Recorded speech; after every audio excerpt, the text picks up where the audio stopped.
will start by 3 simple questions. Here in this room, who watched the SpaceX sea landing? Yeah? Who think it's important for the future, for the advanced technology coming? Okay? And who know this rover, this Curiosity rover? Okay, that's nice. So let's start.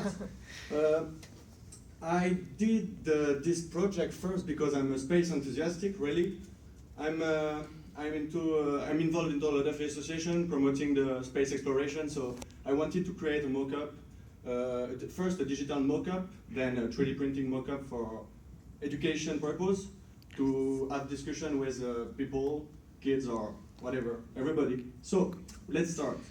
The project description, I did it to understand why and how it was made by the NASA. And then, as I said, I 3D printed, so I used some scaling tools and to avoid some future problem.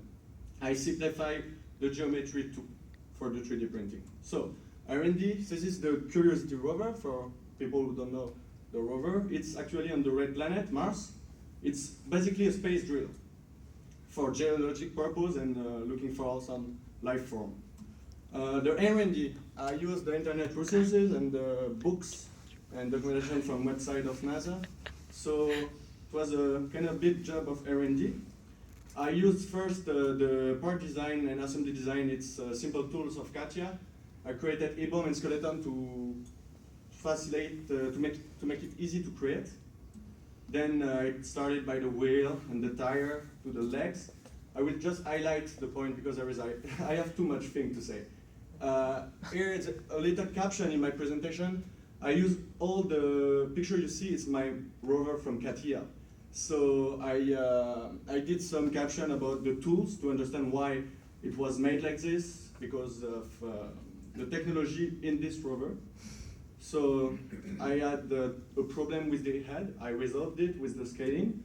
So the head, it contains a few cameras to have images of the red planet we didn't get 50 years ago. So now we can because of the rover. This is the drill, the space drill, the main tool of the rover. I could just talk about it if I would love, because I took some time to realize it. I study each of the tool on the end of the rover. So the final version of CATIA V5. Then I started the digital mock-up work. I 3D printed, and I had extra time too, so I imported in 3D experience to see the new feature of the application and the compatibility between V5 and 3D experience. So I made a comparison of renders, different render from part design one. Then I used Photo Studio to create a realistic environment.